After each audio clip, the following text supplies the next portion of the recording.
Приветствуем вас, друзья! Это проект «Единомышленники» на Гагаузия Медиа. В Молдове тысячи неправительственных организаций. А сколько их в Гагаузии и сколько из них активны? Они получают миллионы евро от европейских доноров, и за это их называют грантоедами. Справедливо ли?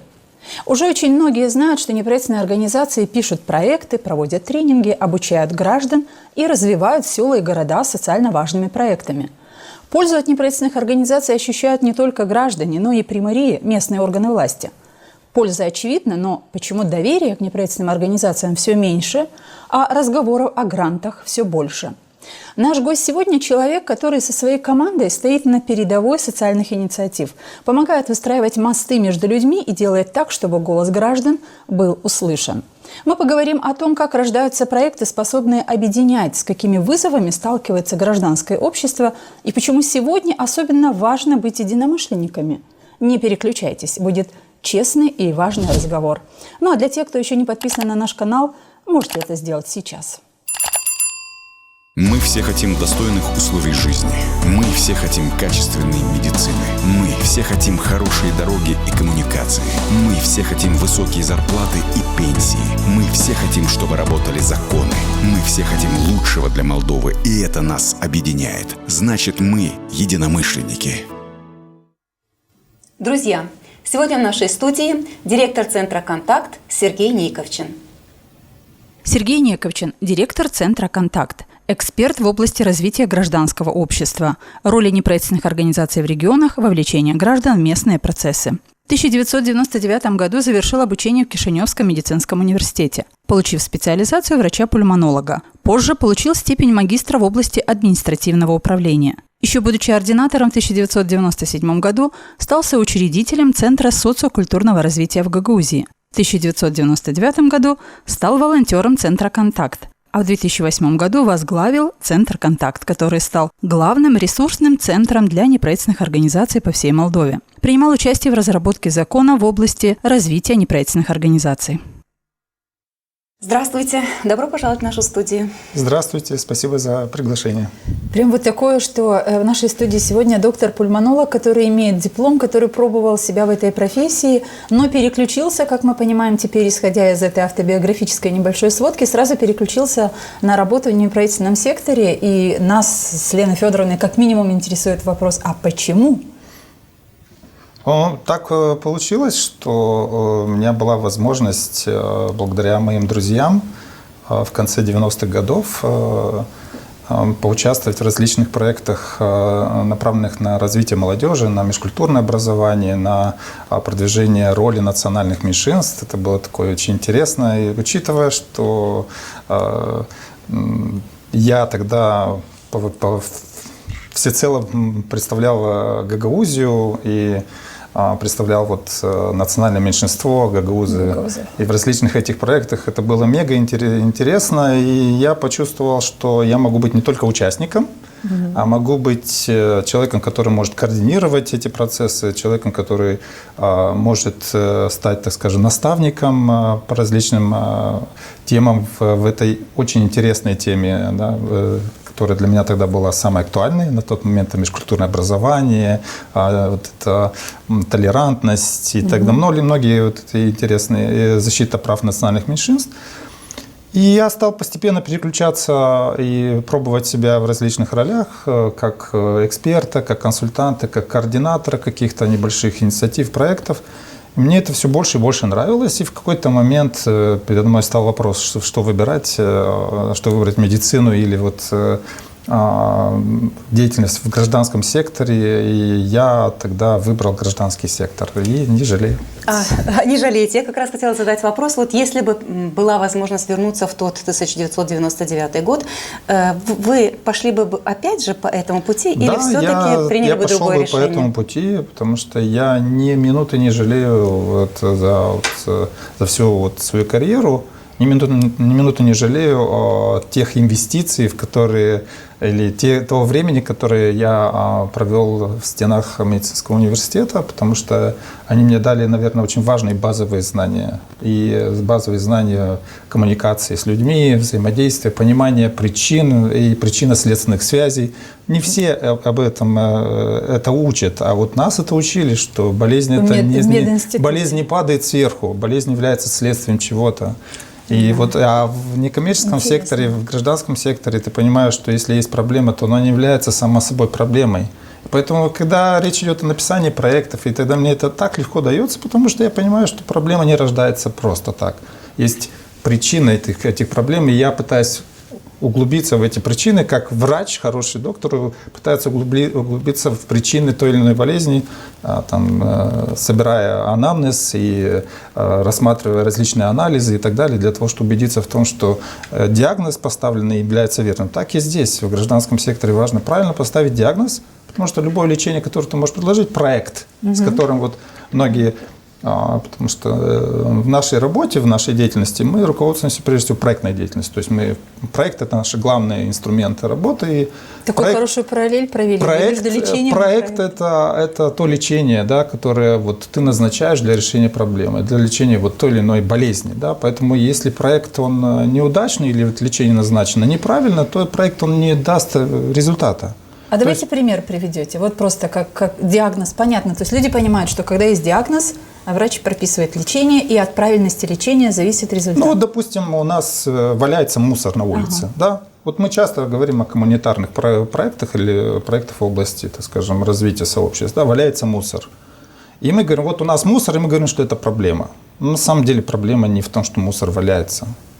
Проблему надо углубиться и понять, почему он валяется. И мы тогда, углубляясь, да, в это, понимаем, что есть проблема в том, что люди, да, или вот, которые проживают в этом населенном пункте, вот, они относятся к этому вопросу очень небрежно. Да?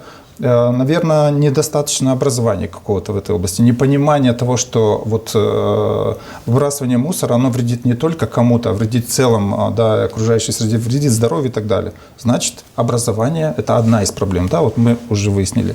Потом мы начинаем понимать, что, допустим, в рамках местной администрации недостаточно ресурсов. Но не просто денег. Кто скажет, что это решить проблему? Дайте денег. Да. Нет, так она не решается. Да? То есть это нужно, кроме денег, нужен персонал соответствующий, нужно понимание того, нужно знать, куда это вывозить, как и переработать этот мусор, переработанный мусор, что с ним делать дальше. То есть цикл достаточно большой. И ты когда понимаешь вот эти все причины, да, возникновения, и ты не просто денег дал, купил машину, поставил 2 контейнера и все.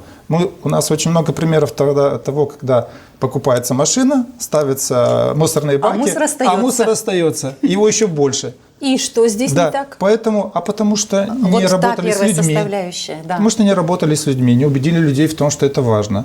Не убедили людей в том, что эта услуга не является бесплатной, это не падает с неба. Да? То есть за эту услугу надо платить. Надо внести свой вклад и так далее. Не То мусорить. есть надо работать с людьми, убедить их в том, и когда знаете, вот это такая работа со своей группой целевой, да, потенциальной группой. То есть если ты с ней не работаешь, это как бизнесмен. Ты можешь открыть кафе, и у тебя не будет ни одного клиента. Пока ты не будешь работать с клиентами, не наберешь этих клиентов, и не убедишь их в том, что твое кафе самое лучшее, у тебя ничего не пойдет. Так и здесь. Проект с мусором не будет иметь успех до тех пор, пока ты не убедишь людей в том, что это важно, что надо за это платить, надо аккуратно упаковать этот мусор там, в пакет какой-то, вынести там, не знаю, на улицу или вынести там какой-то... Вы уже 15 лет, более 15 лет, да, руководите Центром контакта. Да. Вы можете в нескольких предложениях рассказать, что это за организация, чем она занимается и какие задачи ставит перед собой? Ну, вы в введении, в принципе, дали такое хорошее объяснение, очень короткое Центра контакт. Центр «Контакт» – это организация, которая работает во всех уголках Республики Молдова. У нас нет определенного, так скажем, региона или района или села, где мы концентрируем свое внимание. Мы работаем везде, где есть необходимость и потребность. Наша главная потенциальной целевой группой для нас является активный человек, активный гражданин. Вот если есть в каком-то селе человек, у которого есть инициатива, он хочет что-то с этой инициативой сделать. То есть ему недостаточно того, что он подмел там у себя во дворе и сделал чисто. Он хочет, чтобы, не знаю, на улице было чисто. Он хочет, чтобы его дети учились в хороших условиях. Он хочет, чтобы там, не знаю, в населенном пункте были услуги какие-то. Он хочет, чтобы примария, допустим, была более ответственной, да, в принятии решений, открытой. То есть у него много, и вот эти люди, не один, а два, три, и вот эти люди являются нашей целевой группой. То есть мы пытаемся работать с ними, а эти люди, как обычно, объединяются в какие-то ассоциации. То есть мы работаем и с теми, кто объединяется уже, и объединился, и создал какую-то общественную организацию, и представляет уже, так скажем, какое-то юридическое лицо. Но мы работаем и с простыми людьми, которые объединяются и просто в инициативные группы. Они для нас являются главными. И мы работаем с ними. Мы пытаемся им помочь по максимуму, да, вот, реализовать те инициативы, те вот потребности, да, вот, с которыми они к нам приходят, или мы их находим. Сергей, вы знаете, я хочу вернуть вас к этому примеру, на мой взгляд, очень удачному с мусором. А Восток, поскольку мусор – это мусор, визитная карточка все еще очень многих. Да, многих населенных пунктов. К сожалению, но это так. Я сейчас, даже если говорю только про Гагаузию, потому что, наверное, не имею права говорить про другие населенные пункты, потому что не была, не видела. Но все, что касается Гагаузии, все-таки мусор, и эта проблема очень актуальна. И мне понравилось, как вы этот пример развернули, и возникает такой вопрос. Как человек, который получил образование доктора, да, почему ему вдруг интересна стала профессия, которая... или дело, которое занимается вот такими мелкими социальными проектами, казалось, то есть доктор, у которого был бы кабинет, была бы там медики, всегда нужны любому государству хорошие медики, хорошие доктора, а пульмонологи тем более. Наша страна, мы знаем, что по пульмонологии, ну как и по проблемам щитовидной железы, наша страна как в каких-то там передовиках, по-моему, да. Как вот эта трансформация, и почему вам вдруг интереснее заниматься именно этим? Вот я все-таки хочу ответа на вопрос, почему? Потому что очень многих людей, когда мы говорим о неправительственных организациях, и вы рассказываете, чем занимается контакт-центр, как человек выбрал вот от этого, которое представляет для любого жителя и зрителя сейчас определенный имидж, профессия доктора представляет, да? А вы вдруг уходите куда-то там. Так это может быть потому, что там больше денег зарабатывают, спросит как минимум один зритель, который сейчас нас смотрит. Для того, чтобы зарабатывать какие-то деньги, зарплату, конечно, да, нужно пройти очень большой путь, да, для того, чтобы иметь зарплату хотя бы на уровне, так скажем, какого-то управленца или менеджера, или, так скажем, работников в неправительственном секторе. Да, в неправительственном секторе, да, для того, чтобы иметь возможность содержать семью и так далее. Но на самом деле в начале пути, вот у меня спросили в тех 90-х годах, ни о какой зарплате речь не шла, да, как таковой, которая могла бы вдохновить или, так скажем, спровоцировать, что все надо бросать. Нет, тогда медицина даже в те годы позволяла, возможно, устроиться на работу, где можно было заработать больше денег, чем в неправительственном секторе, гораздо больше. Речь идет о том, что вот в некоммерческом секторе мы, начиная от маленьких проблем, да, вот, которые, допустим, вот, ну, маленькая, там, для некоторых населенных пунктов это серьезная проблема мусор, но ты имеешь возможность в некоммерческом секторе влиять на более гораздо широкий спектр проблем. Ты имеешь возможность влиять на те процессы, которые в государстве, да, происходят, путем вот одной из основных и главных ролей, да, которые вот выполняют организации. Вот многие говорят, вот роль вот этого watchdog, да, вот этой сторожевого пса, или роли той части сообщества, которая имеет возможность напрямую влиять на решения, да, государственных мужей и женщин, да, которые принимают решения, влиять вот через вот этот soft power, то есть через мягкую силу, да? Когда мы, как общественные организации, видя проблему реальную, да, проблему реальную, допустим, как пример, если мы видим проблему, связанную с насилием в семье, да, вот это пример, вот, который сейчас очень многие рассматривают, да, это насилие в семье. Мы понимаем, что государство не оставляет эту проблему без внимания. Но общественные организации, работающие в этой сфере, а есть целые платформы, да, от этих организаций, которые занимаются этой проблемой, и зная проблему непосредственно изнутри, эти организации что делают? Они рассматривают прежде всего не просто проблему. Давайте поможем вот жертве насилия. Да, это важно, И это делают эти организации, но они идут дальше. Они копаются в проблеме, они пытаются понимать, откуда, почему эта проблема зарождается. И не только на уровне, так скажем, взаимоотношений там, людей, а на уровне политик.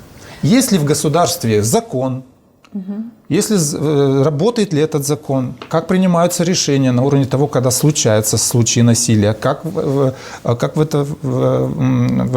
так скажем, ответственные структуры, полиция или другие, там, не знаю, медицинские учреждения, как они вовлекаются. Вот организации все это рассматривают, проводят какой-то анализ, и если видят проблему, они с этой проблемой приходят, обращаются к власти, которая ответственна за принятие решения. Допустим, Министерство, не знаю, здравоохранения, Министерство внутренних дел. Или обращаются в комиссию парламентскую, которая занимается этой проблемой, да, комиссия по социальным вопросам парламента. Обращаются к ним вот, практически даже иногда с требованием рассмотреть и внести необходимые изменения. То есть они на это смотрят сквозь увеличительное стекло и преподносят власти, что здесь в обществе есть большая проблема, и нужно принять какие-то законодательные нормы для того, чтобы установить определенную безопасность. Или внести изменения в настоящее законодательное, или внести новый закон и так далее. И надо понять, что спектр этих проблем он настолько широк, и организации, вот активные организации пытаются охватить как можно больше спектра этих проблем. И я иногда называю организации санитарами. У нас, кстати, как раз-таки есть это ваше высказывание. Давайте мы взяли как цитату, вашу. Давайте мы ее зачитаем вначале. Мы хотели, попросить более широкого освещения именно этой цитаты. Тему. Вы говорите о том, что демократии не бывает без активного гражданского общества. Общественные организации – это санитары демократии. Вот раскройте, пожалуйста, вашу эту мысль. Я уже начал говорить, вот именно приводить пример относительно проблемы насилия, насилия в семье, насилия над детьми, над женщинами, над мужчинами даже есть насилие. Вообще насилие как факт. Под словами санитары я именно имел в виду, что организации не сидят на месте. То есть и представление о том, что организации – это какие-то люди, которые сидят и просто там получают деньги, занимаются, может, некоторые волонтерской деятельностью какой-то, и вот реагируют просто на какую-то это сидят дома, где-то работают, и вдруг что-то случилось, они быстро реагируют на проблему. На самом деле не только так. То есть организация это люди, которые постоянно мониторят ситуацию. Да, вот многие организации, то есть это такой процесс мониторинга, как представим себе, я опять же, как доктор, я всегда всем своим и как наставник, как консультант, всегда многим говорю об этом. С точки зрения мониторинга мне очень просто представить ситуацию. Вот лежит пациент на кровати, в реанимации. И вот куча вокруг приборов, и все мониторят его состояние. Для чего это делается? Для того, чтобы вовремя оказать помощь. Не просто так, а вовремя оказать помощь. Это раз. Это раз. Второе, для того, чтобы понять, идет ли к поправке человек или наоборот. Есть ли эффект? Да, есть ли эффект и так далее. То есть все это мониторинг. Вот организация очень часто занимается мониторингом. Я не хочу сказать, что государственные учреждения занимаются мониторингом. Конечно. А тогда ответьте на вопрос, почему нужно государственные учреждения, которые получают деньги из бюджета, занимаются мониторингом и должны реагировать даже на эти проблемы. Потому что когда я занимаюсь... И гражданское общество зачем должно этим заниматься? Потому что когда я занимаюсь мониторингом самого себя, я очень многие вещи могу не заметить. Или, так скажем, просто сделать, так скажем, помягче, их игнорировать. Когда есть мониторинг со стороны... или приготовить отчет, что все хорошо. Да, а со стороны, когда есть мониторинг независимый, со стороны, то есть он более объективен, и он показывает проблемы. И поэтому мониторить ситуацию, многие организации работают в разных. Кто-то работает в области экологии организации, кто-то работает в области прав и защиты прав женщин, детей, кто-то прав человека в общем, людей с ограниченными возможностями и так далее. Кто-то работает в области политики, связанной с экономическим развитием. И многие, то есть... Мне бы хотелось, чтобы вы привели какой-то один конкретный пример. Вот НПО работает в этой области, мониторит, заметил какие-то проблемы, высказал эти проблемы, и принято решение. Приведите какой-то пример. Я привел принято решение властями. Властями, да, я это имею в виду. Я привел пример с насилием, можно привести, допустим, чтобы опять не углубляться примерно в ту же самую область, Допустим, вот пример с экологией. Возьмем экологические проблемы, это такие существенные проблемы. И у нас в Республике Молдова достаточно активных организаций в экологической сфере, которые даже вместе формируют форум экологических организаций. И что делают эти организации? Допустим, когда речь идет о загрязнении малых рек. Да, то есть у нас не только вот сейчас была ситуация, когда мы с Днестром и так далее, но есть очень много малых рек. Да, малых рек в Республике Молдова. И понятно, что есть экологическая инспекция, много, да, которые проводят исследования, которые дают какую-то информацию. Что делают экологические организации? Экологические организации проводят параллельно. Да? То есть у них тоже есть какие-то возможности, тоже есть какие-то консультанты, тоже есть какие-то эксперты. Это на привлеченные деньги, сразу скажем. Да, они привлекают какие-то средства, какие-то вот гранты на реализацию вот этих мониторинговых исследований. И что важно, потому что государственная инспекция может что-то не заметить. И такое случается, учитывая достаточно много слабостей, да, которыми обладает наша страна. Да, то есть наше государство еще не настолько крепкое, чтобы быть и покрыть абсолютно все. Поэтому не зря говорят, что организации в таких развивающихся странах, они очень часто реагируют на те проблемы, на те места и быстрее, там, где государство не успевает, не имеет возможностей, не имеет ресурсов. И много-много чего. Поэтому эти организации, имея возможность параллельно, да, видят проблему, в частности с реками, загрязнение, да, увидели, допустим, что что-то, допустим, там с рекой, не знаю, вот, Ялпужел, там, Бык или еще какие-то, что-то не то происходит. Да, у них есть конкретные результаты исследований, проб, и они быстро реагируют, быстро говорят об этом, и есть тут разные моменты. Или они напрямую общаются или сообщают эти результаты непосредственно, да, вот, допустим, экологической инспекции, или они говорят об этом открыто в масс-медиа и так далее, для того, чтобы проблему поднять. Как только ты поднимаешь проблему, сразу она начинает становиться предметом обсуждения и решения. Обсуждения общества. И таким образом получается, что гражданское сообщество имеет на что реагировать. То есть люди понимают, что вот власть не договорила, а вот общественная организация провела свой мониторинг, уточнила вот это, и люди больше и шире понимают ту проблему, которая возникла, но они сказали с разных точек зрения. То есть в идеале это вот так работает, правильно? Да, ну еще могу привести примеры, допустим, вот инклюзивное образование. Да? Возможно, да, мы знаем, но на самом деле вот инклюзивное образование это был именно предметом, да, или эффектом именно воздействия организации гражданского общества. То есть, само собой, оно не пришло.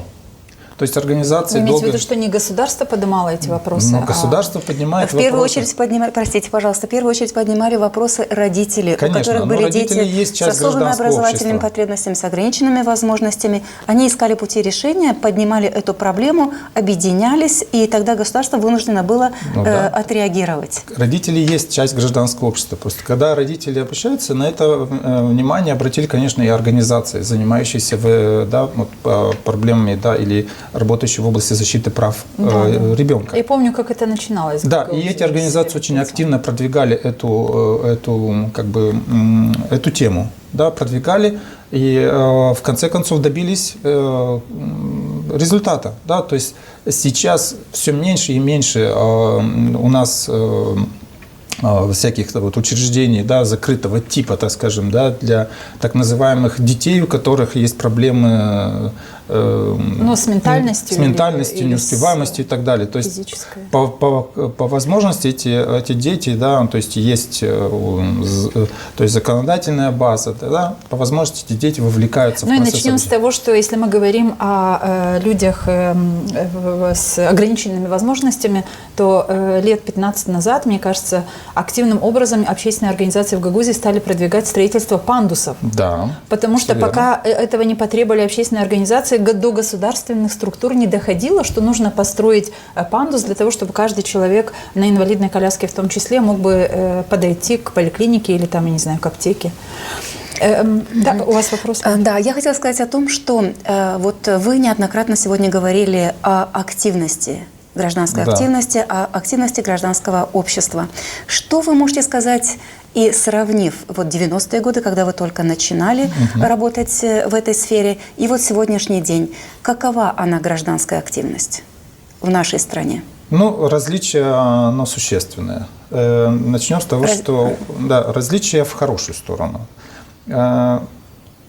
Нам досталось наследие, которое, так скажем, предполагало, что все зависит от государства.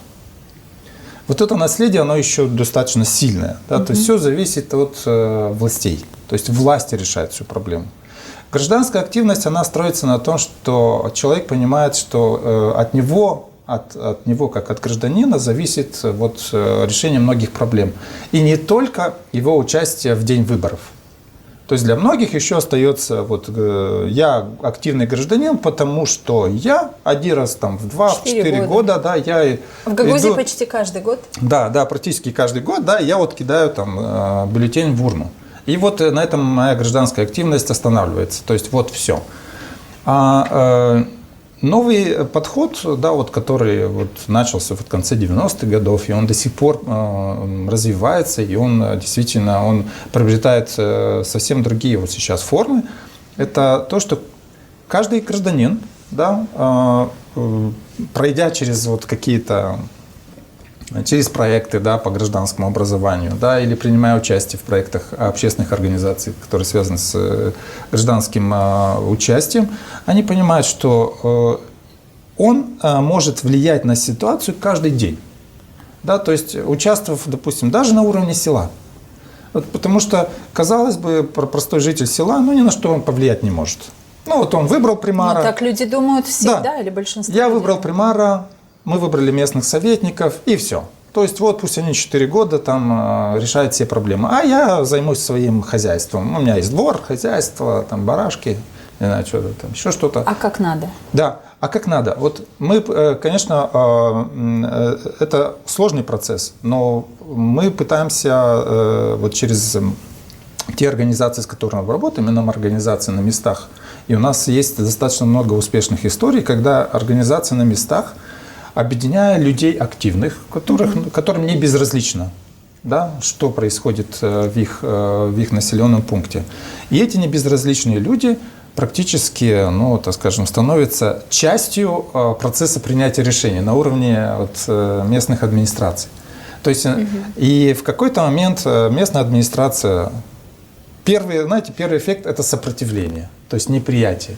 То есть первый момент – это примар, советники, кто вы такие, что вы пришли, нас выбрали, мы тут самые главные, мы принимаем решения.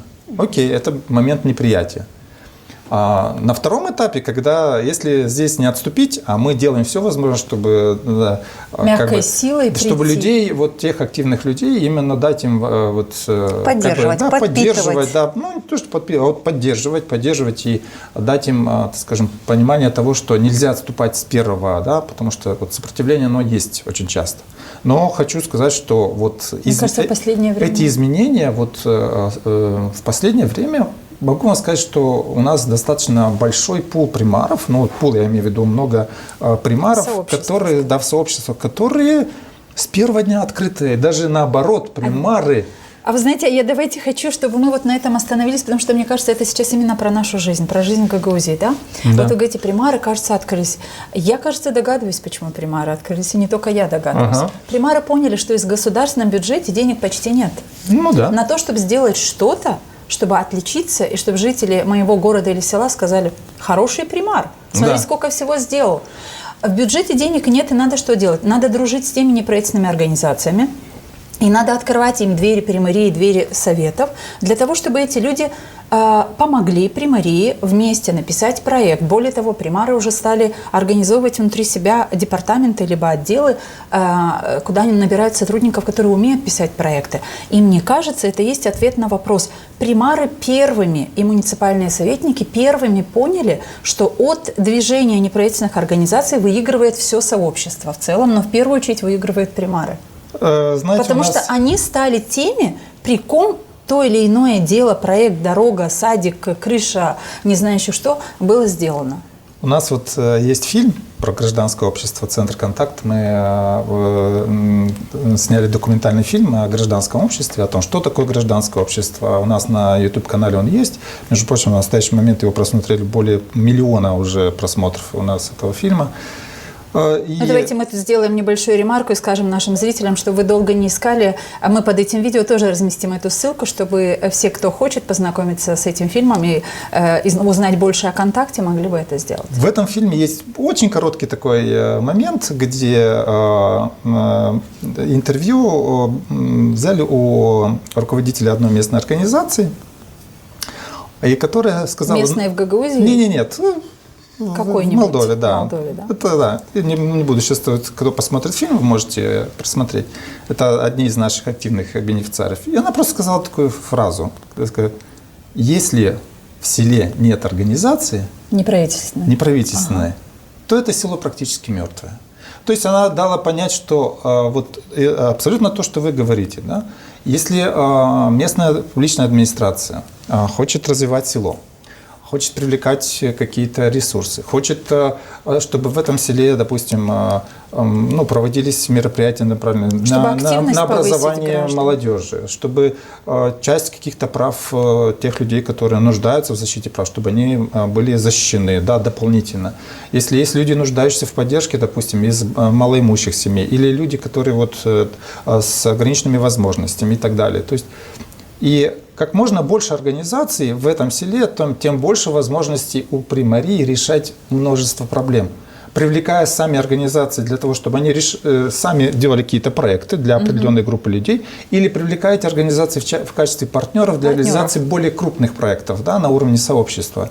Да, и эти крупные проекты, это, допустим, создание какого-то молодежного центра или благоустройство сельского парка. Строительство бассейна, к примеру. Да, строительство, бассейна. Привлечение каких-то экономических, да, то есть инвестиций для экономических проектов, для социального предпринимательства. То есть все это делается в партнерстве, в сотрудничестве с организациями. Тем не менее, надо понять, что организации это не девочки и мальчики на побегушках. То есть есть определенные требования, есть определенные, так скажем, требования у организаций к процессу принятия решений, к тому, насколько примария должна быть открыта. Вот здесь очень интересно, когда мы говорим о принятии решений. Примария должна быть открыта? Да, людей интересует другое, я думаю. Да, если мы говорим о принятии решения, здесь очень важный момент. Как-то недавно я смотрела одно интервью, в котором Александр Тарнав сказал о том, что в Гагаузии 7 тысяч человек, это работники бюджетной сферы, их работодателями являются власти Гагаузии. Да, насколько могут быть активными люди, гражданское сообщество, то есть вот те бюджетники, для которых работодателем являются власти? Могут ли они их критиковать? Могут ли активно выступать, выдвигать какие-то инициативы, которые идут вразрез с тем, что думают сегодня власти? Конечно, это капитал власти. Это сложно. Это сложно. И мы сталкиваемся с этой проблемой, потому что некоторые общественные организации, в селах, да, вот у нас, и говоря о человеческих ресурсах, которые могут быть вовлечены в деятельность общественных организаций, ведь это не просто кто-то решил в какой-то момент, давай я быстро создам общественную организацию. Обычно такое решение принимают люди, у которых есть определенное понимание процессов, понимание того, что такое гражданская активность, которые прошли какое-то обучение и знают, более-менее осведомлены о деятельности общественной организации и сознательно принимают это решение.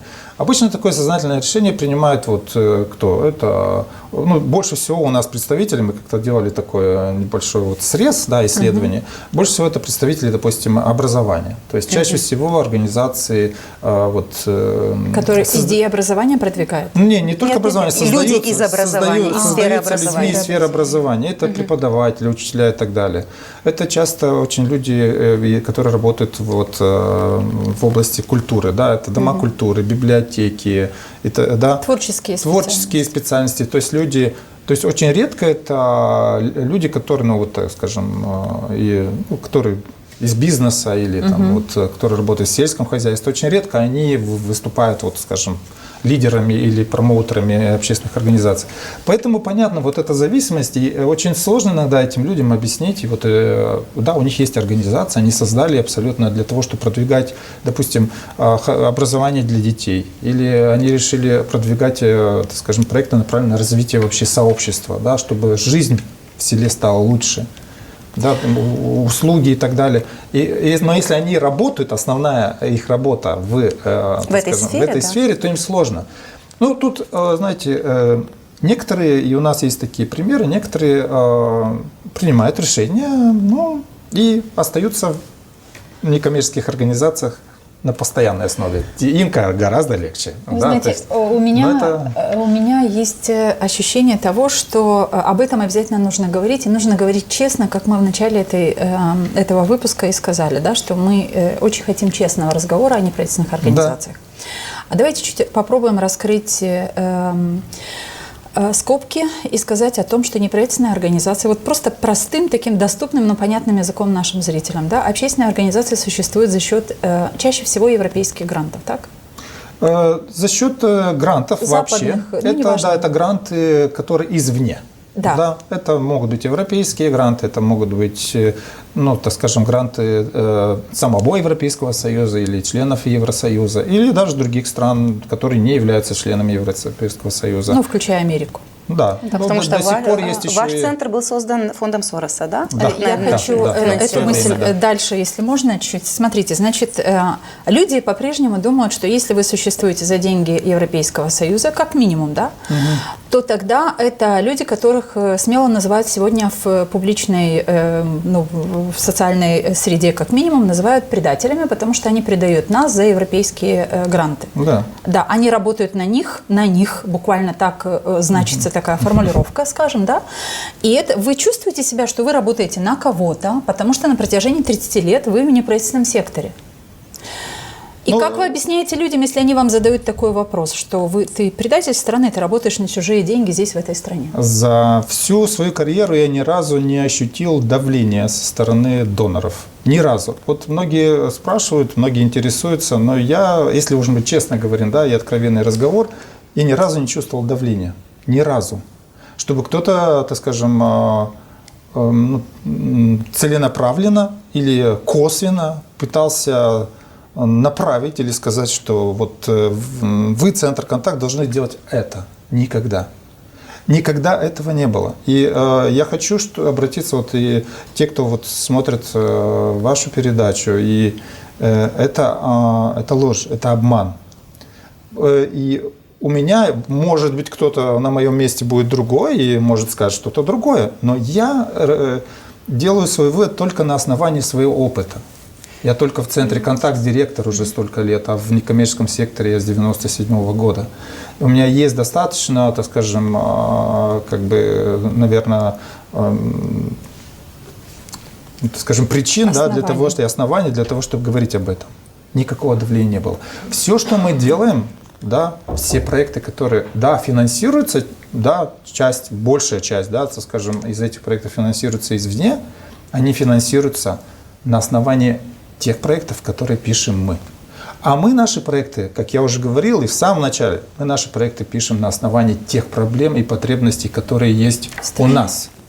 Да, мы четко их ориентируем на определенную целевую группу, которую мы выбираем, у которой мы понимаем потребности и проблемы этой целевой группы, и мы ориентируем наш проект именно на них. Все, что касается доноров, да, все, что мы делаем, да, мы пытаемся тот проект, который мы финансируем, да, или который мы реализуем, да, мы пытаемся, чтобы те приоритеты, на которые направлена наша деятельность, совпадали с приоритетами донора. Это все, что нужно знать.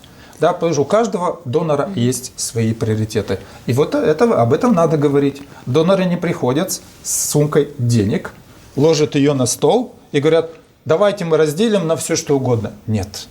У каждого донора есть свой приоритет. Да, или свои приоритеты.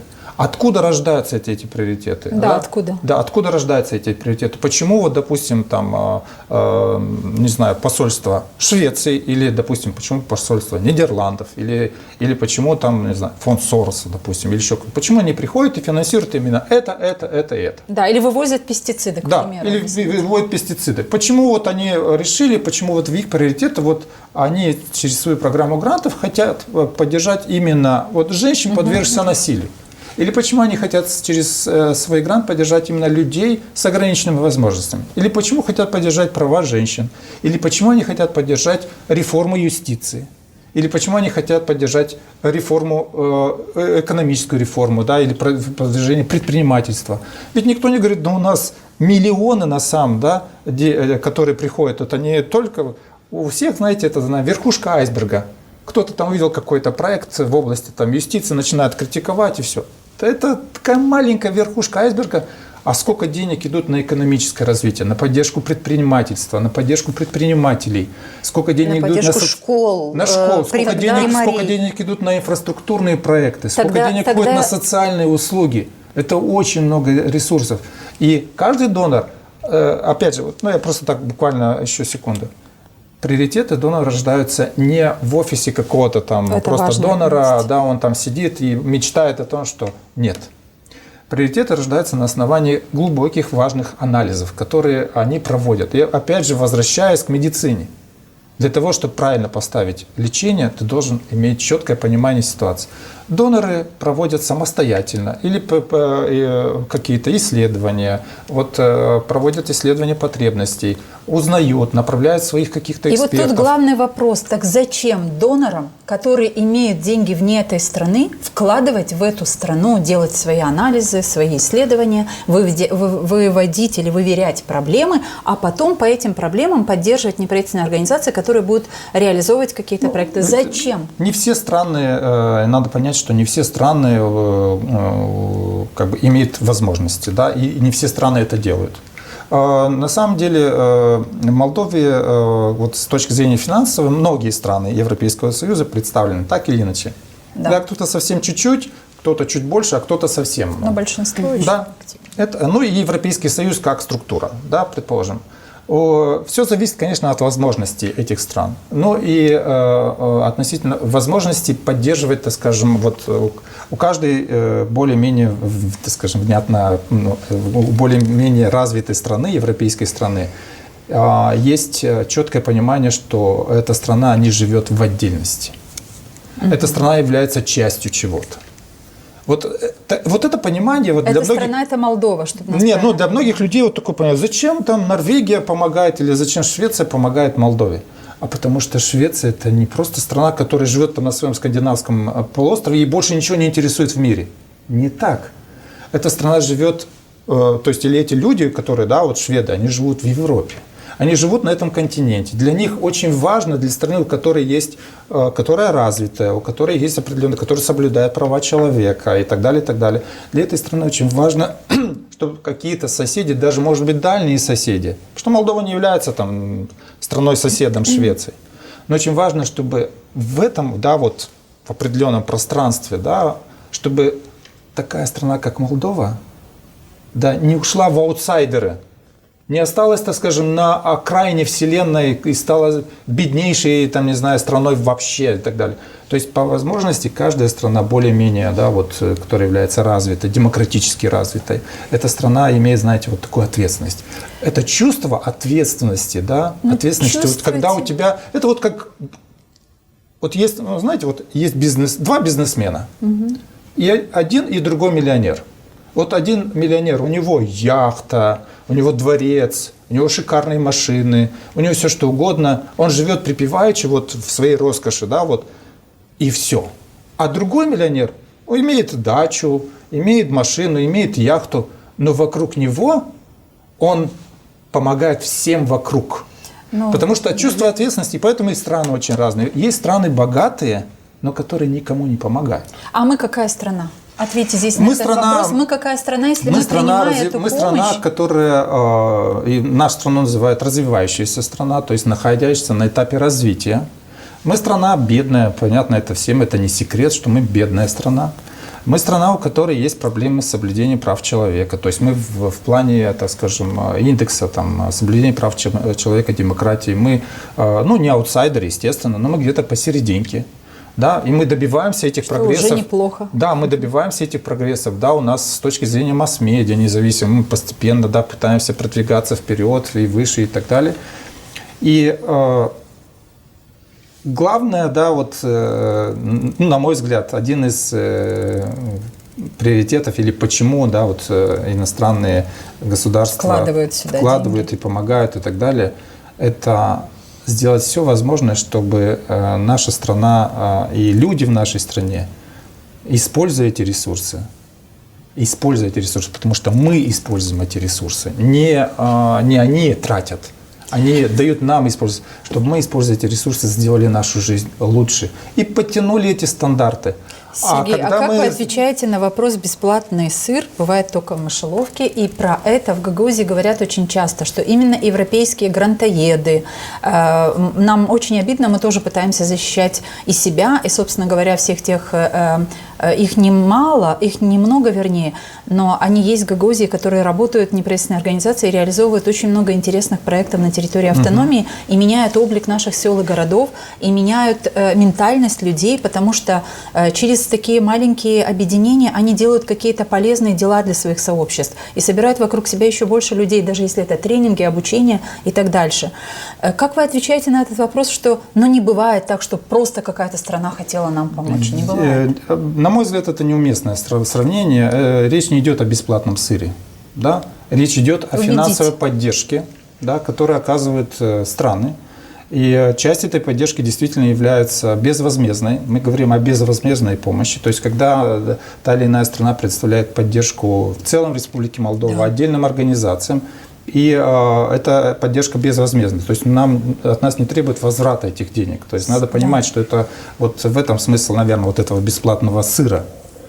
Но эти средства предоставляются на основании очень многих условий. И условий, прежде всего, финансовых. Надо выполнять их. Эти условия не так просто выполнять.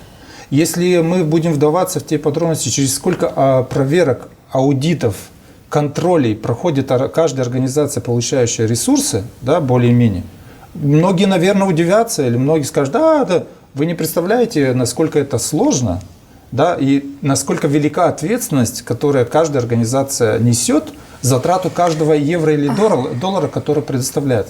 С точки зрения...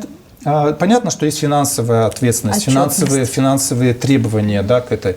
Но, наверное, спрашивают, финансовое это одно, а что они еще от вас хотят, да, вот. Да, но вот это главное же.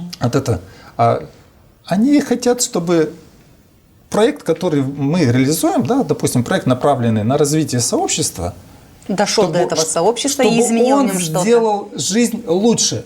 Доноры очень сильно расстраиваются, очень сильно. Вы не представляете себе, когда доноры приезжают, вот, допустим, с оценкой, допустим, вот спустя 2 года.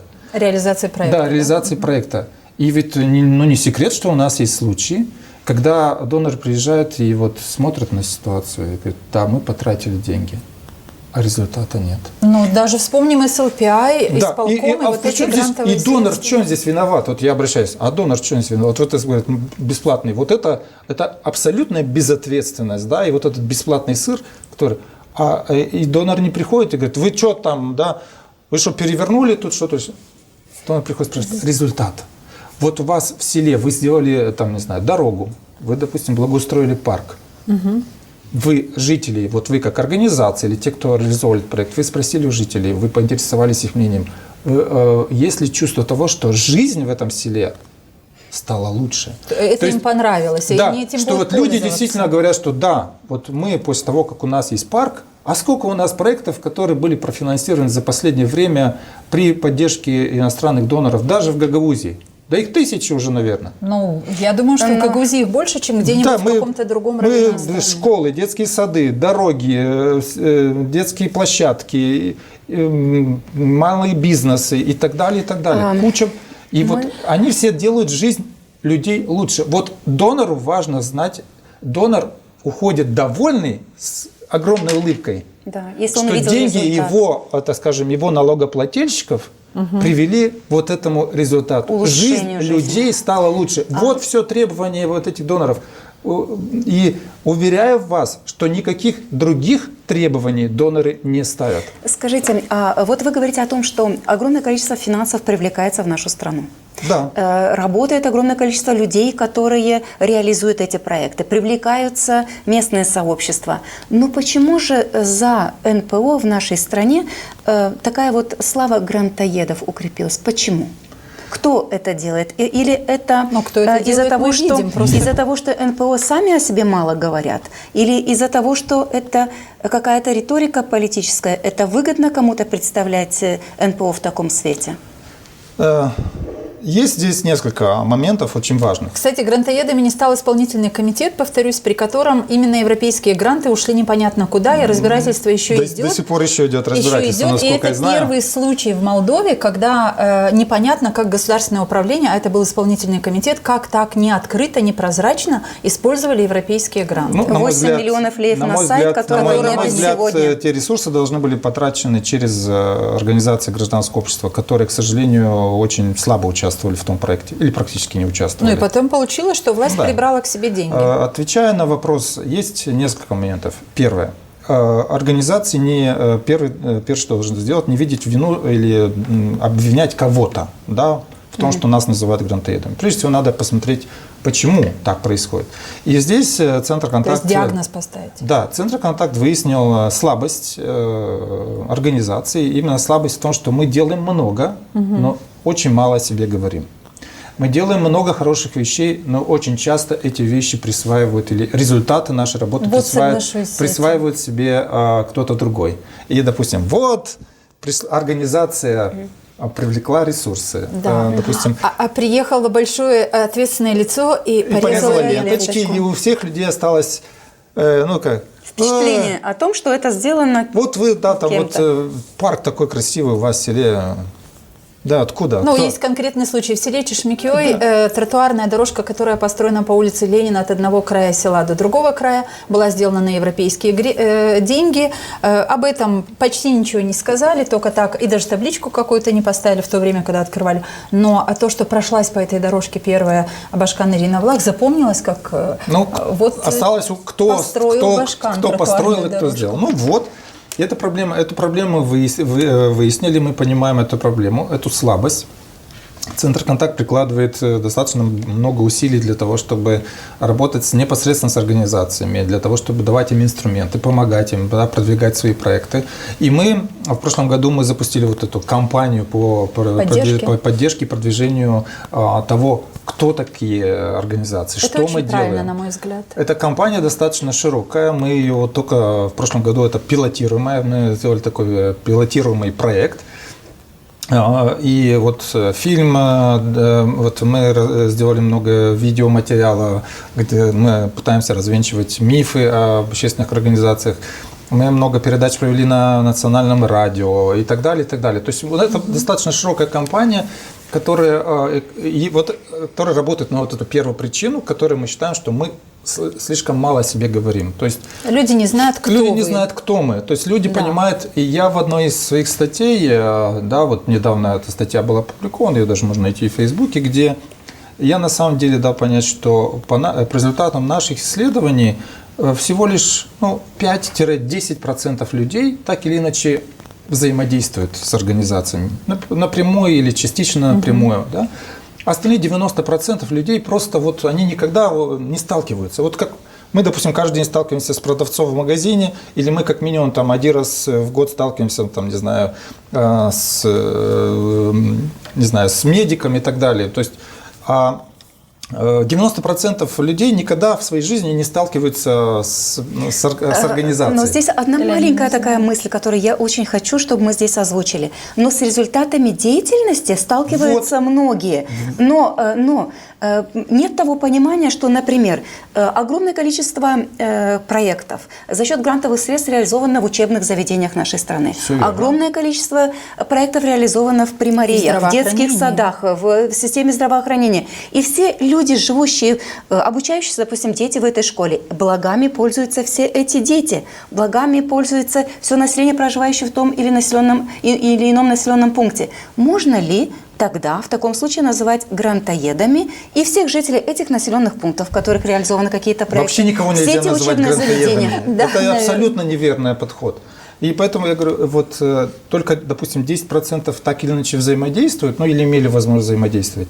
Но я, опять же, в своей статье привожу достаточно доводов и аргументов относительно того, что, по моему мнению, каждый гражданин Республики Молдова так или иначе получил что-то от общественной организации. Через закон, который был принят при поддержке организации, который сделал жизнь этих людей лучше. Или сделал, допустим, доступ к каким-то ресурсам для экономических агентов более доступным. Или через проект утепления детского сада, школы. Да, детского сада и так далее. Практически каждый гражданин в косвенно, да, стал благополучателем того, что делают вот эти тысячи организаций активных, которые Но плохо работают. информированные компании, они, понимаете, первое, что мне так кажется, да, проблема в том, что люди, во-первых, не понимают, неправительственная организация – это что за организация, как Да, они работают и естественно, почему. больше половины людей Одна вот проблема, не знают. Да. Вторая проблема, что они не совсем понимают, что такое внешняя помощь, и тогда, когда она идет на такие социальные проекты, Все почему верно. это происходит. И третья проблема, как мне кажется, когда власти пытаются монополизировать то, что сделали неправительственные организации. И практически получается, что тот или иной примар, Башкан, не знаю там кто, перерезая ленточки, если это случается, хотя в последние годы можно заметить, как примары очень часто говорят о том, что это европейская помощь, мы не сделали бы ничего в своем населенном пункте. У нас тоже были такие примары, здесь гости, которые говорили о том, что без европейской помощи мы не смогли бы решить сел, городов был да, совсем есть очень много нарративы. других вопросов. Но мне понравилась ваша идея о том, что не надо никого называть грантоедами, и мне кажется, что это очень актуально. Во-первых, спасибо за такую формулировку. Всегда я знаю, что все начинается в обществе с каких-то правильных установок. И мне кажется, что именно нам с вами, людям, которые понимают, что это такое, спасибо вам за такую идею, я думаю, что мы ее будем промовировать. Никого нельзя назвать грантоедами. Никого. Нет Почему? такого Потому что, понимания, да, грантоед. почему? Потому Нет что такого понимания. если бы не эти гранты, то не вывозились бы пестициды не только из территории села Чешмекёй, но и из многих других мест в Гагаузии, а это делалось на огромнейшие деньги внешних партнеров, но никак не на деньги местных сообществ, скажем, да. И я почему о грантоедах? Чтобы завершить этот вопрос. Ведь грантоеды, как мне кажется, придуманы теми людьми, которые хотят, опять же, кого-то с кем-то рассорить, кого-то кому-то противопоставить. Потому что в Гагаузии, если плохо живем, значит, виноват Кишинев. Но никак не мы изнутри. Если у нас плохо, нет дорог, опять же, виноваты грантоеды, которые съели деньги и не доделали дороги. Но если мы повернемся друг к другу в этой стране, и в Гагаузии в частности, и будем видеть, что вклад каждого неправительственной организации, работающих на государственной службе, активных граждан, которые хотят посадить, допустим, никто же не мешает жителю одного села пойти в своем парке посадить клумбу из роз. 10 кустов. Никто же не помешает. Просто этого надо хотеть. И вот я прям благодарна за то, что никого не надо называть грантоедами. Надо поставить этому точку. Да. Наша рубрика, может быть, если, Лена Федоровна, с вашего позволения, перейдем к рубрике «Люди говорят что?», и мы попросим вас ответить на наши вопросы очень коротко.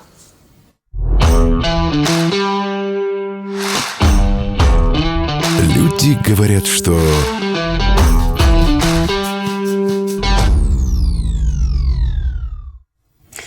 Люди говорят, что НПО работает по указке тех, кто им платит деньги. Мы уже этот миф пытались развенчать. НПО работает по указке своих бенефициариев. Есть четкое понимание того, что если ты, как организация, не делаешь то, или не решаешь проблемы своей целевой группы, ты как организация – это однодневка. То есть, и ты через год-два, от тебя ничего не останется. Поэтому, если кто-то думает, что можно работать по указке кого-то, он очень сильно заблуждается. Это абсолютный миф, это ложь. Еще раз повторяю, организации работают по указке своих бенефициариев. И тут примеров можно привести сотни, тысячи, да, реальных примеров. Когда, допустим, организация СОС «Аутизм», очень хорошая, классная организация, которую я очень сильно уважаю, которая работает конкретно с теми детьми, у которых есть проблемы, с их семьями, и которые все проекты, которые они пытаются привлекать, эти ресурсы, немногочисленные ресурсы, проекты, которые они привлекают, они что, по указке кого-то донора? Нет. Есть конкретные дети, нуждающиеся в поддержке, в помощи. Или ассоциация этих детей, больных лейкемией. Суперорганизация, с которой мы работаем. Что, по какой указке они работают? Это организация, которая работает с семьями, у которых есть дети, у которых серьезные проблемы. Люди говорят, что в Гагаузии нет условий для реализации гражданской активности. Люди частично правы. И эта правота прежде всего основывается на том, что гражданская активность, она прежде всего должна иметь базовую основу и поддержку. И поддержка это должна быть со стороны людей. Ну, естественно, если люди не поддерживают деятельность гражданских организаций, то ты можешь на этом закрыть всю деятельность. Второе – это местная власть. И власти местные, я говорю и о местной власти на уровне, так скажем, сел, и на уровне автономии. Я в свою бытность имел возможность знать очень хорошо практически всех башканов, кроме, не знаю даже как назвать, последнего, да, который понятнее меня ни разу не видел даже в лицо. И имел возможность обсуждать и давать какие-то, ну, скажем, ну, не тот человек, который может давать там рекомендации, просто идеи. Да? Использовать полномочия, которые говорят, урезают полномочия. А почему не использовать полномочия? И почему не в Гагаузии говорят, давайте в Гагаузии создадим фонд поддержки гражданского общества в Гагаузии. Вам никто не помешает, только будет аплодировать. А откуда, зачем? Блин. Но есть ресурсы. Есть ресурсы. Зачем? Зачем развивать гражданское общество в Гагаузии? Нет интереса. То есть, и поэтому говорю, в Гагаузии условия реальные не созданы. И мы пытались несколько раз, я говорю, когда ты пытаешься создавать эти условия, только привлекая ресурсы доноров и пытаясь здесь развивать, вот так скажем, гражданское общество, только основываясь на ресурсах, это все очень временно, недолгосрочная инвестиция. Да, поэтому нужно, для того, чтобы создать условия, нужно прежде всего изменить отношение властей к гражданскому обществу. Как на уровне локальном, то есть примаров, да, примаров гражданского общества. Это не просто, так скажем, поставщики денег и какие-то там, скажем, и еще кто-то. Это представители, так скажем, организаций, представители общества, которые ратуют за защиту и продвижение прав этих людей и хотят, чтобы эти люди жили лучше так же, как и вы. Поэтому давайте вместе. Надо создавать условия на уровне автономии, на уровне местной власти. И вот постепенно привлекая эти организации уже должны больше работать с гражданами, то есть привлекать и на свою сторону граждан. И вот тогда людей, понимающих, у нас этого нет. Что такое поэтому у нас и гражданское общество в Гагаузии практически да. нет. Люди говорят, что НПО проводят много тренингов с кофе-брейками, но жизнь в селах от этого не меняется. В селах кофе-брейки практически не проводятся. Давайте не выдумывать. Мы, вот Центр «Контакт», мы поддерживаем очень много проектов на местном уровне. Кофе-брейков там практически нет. Это, знаете, исключение из правил, когда нужно действительно провести какую-то встречу. И да, мы обычно такого типа расходы даже и не поддерживаем. Мы говорим, что в том кофе-брейке? Да, мы говорим, хотите кофе-брейк в своем селе? Да вы сделайте плаценты какие-нибудь, гюзлямя, придите, попейте чай. Зачем кофе-брейк на местном уровне? Я лично против такого. И это все абсолютный фейк, неправда. На уровне сел ничего такого не проводится. Мы пытаемся в селах поддерживать проекты очень конкретные. Даже пытаемся иногда лимитировать ресурсы для людей, которые вовлечены. Да? Многие люди даже просто бесплатно многое делают, но для того, чтобы вот эту игровую площадку для детей сделать в этом селе. Понимаете? А что касается кофе-брейков скажем, в Кишиневе или где-то еще, это естественная, обычная процедура, когда люди встречаются в рамках, допустим, 4-часовой дискуссии. Или двухдневной. Дискуссии для того, чтобы обсудить проблему, проанализировать ситуацию, дать какие-то рекомендации, научиться чему-то. Естественно, люди должны попить чай. Я не вижу в этом проблемы, и это минимальные расходы. Я вижу проблему в том, что как власть пьет чай, сколько денег тратит на эти кофе-брейки, никто не анализирует. А однажды журналисты, уже не помню кто-то, несколько лет назад делали такой анализ, что за год было потрачено что-то около 250 тысяч леев на конфеты и печенье, да, по-моему, исполком Ирины Влах тратил это вот. И почему-то у граждан не было претензий к этому. Но я хочу дать пример, вот кофе-брейкер. Я хочу дать пример, что Центр «Контакт» на такие расходы, вот, связанные с кофе, там еще что-то, мы тратим, наверное, 1 или 2% от ресурсов. Но говорит ли это о том, что если мы к вам пойдем в гости в «Контакт-центр», надо пойти со своим кофе? Я всегда открыт, да, понятно, что... Но иногда говорят о том, что это и условия доноров, которые говорят о том, что если вы привлекаете к работе людей на 7 часов, на 8 часов, вы обязаны предложить им кофе. Абсолютно нормально, это физиологически нормально. Вот доктор сказала, теперь все понятно. Надо попить кофе в середине. Еще раз говорю, это минимальные ресурсы, которые тратятся. Люди говорят, что если завтра исчезнут все НПО, то обычный человек этого не заметит. Неправда. Неправда. Как я уже сказал, каждый человек является бенефициаром косвенным деятельности организации. Сразу на следующий день этот эффект от исчезновения НПО почувствуют как минимум сотни тысяч людей в Молдове. Сразу. Это очень много людей, которые получают прямую помощь от организаций. Если кто-то думает, что общественная организация – это 2-3 организации в Кишиневе, про которые вы там слышали, и которые, по вашему мнению, там, сильно влияют на политику или что-то еще, это все очень большое заблуждение. Сотни, можно сказать, даже тысячи организаций работают каждый день напрямую с людьми. Напрямую с людьми оказывают сотни социальных услуг. Консультационных услуг, юридических услуг.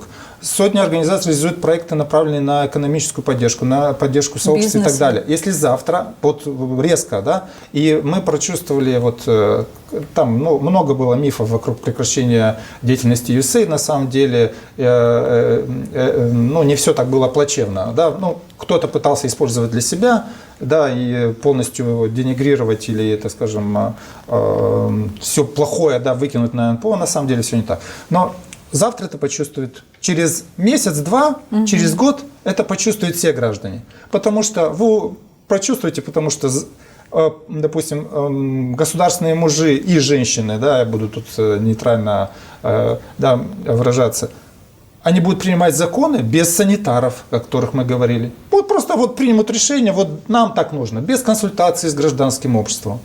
Я вам покажу сейчас, допустим, у меня есть, допустим, лента в Вайбере. Я каждый день получаю сообщения из парламента относительно каких-то консультационных или участия в публичных консультациях. Да? Я являюсь, допустим, членом экспертной комиссии при парламентской комиссии по региональному развитию. Получают них и депутаты просят ваших рекомендаций? Да, то есть если завтра они будут принимать решения сами, без консультаций, без того, что вот нас выбрали, мы сами приняли решение. Примерно у нас так и работает Гагаузия. Да. Поэтому мы страдаем, поэтому у нас такое здоровье в кавычках Поэтому общество. и страдаете. Вот эффект отсутствия практически гражданского общества, он воспринимается здесь. Все говорят, в Гагаузии есть бюджет получше, чем в других регионах.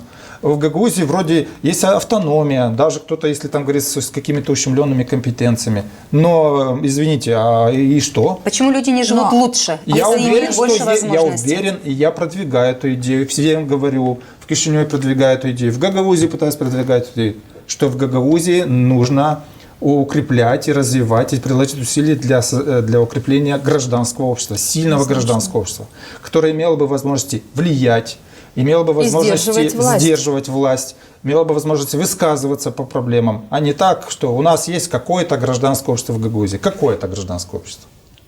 Спасибо. Люди говорят, что некоторые неправительственные организации обслуживают интересы определенных политических сил, а сегодня правящего большинства.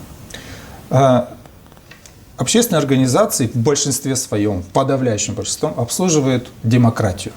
Для меня вопрос этот не имеет, так скажем, другого объяснения. Когда кто-то сказал, а почему, вот я не буду цитировать имя, но есть тут у нас такие очень известные, да, которые, смотрите, когда во власти были коммунисты, когда во власти был Плохотнюк, общественные организации критиковали правительство. Сейчас, когда у правительства ПАС, почему-то организации в большей степени критикуют оппозицию. Я говорю, и не то не является правдой. Общественные организации и тогда, и я как с 97-го года, и то есть это было при коммунистах? И при коммунистах, при всех, Центр «Контакт» работал, да, мы при всех были всегда на стороне демократии и защиты прав человека. Вот кто нарушал или кто посягал на демократию или прав человека, тот и являлся, так скажем, нашим оппонентом. То есть мы пытались все свои силы направить для того, чтобы смягчить или абсолютно ликвидировать эту проблему. Да? И исходя из своих возможностей, мы не те, кто принимаем решения. У нас власть нет в руках власти. Но вы могли влиять но мы могли влиять, критиковать и так далее. Поэтому если настоящая власть, да, сегодняшняя власть, если она в некоторых моментах нарушает какие-то права, то, поверьте мне, существует достаточно организаций, которые ее критикуют.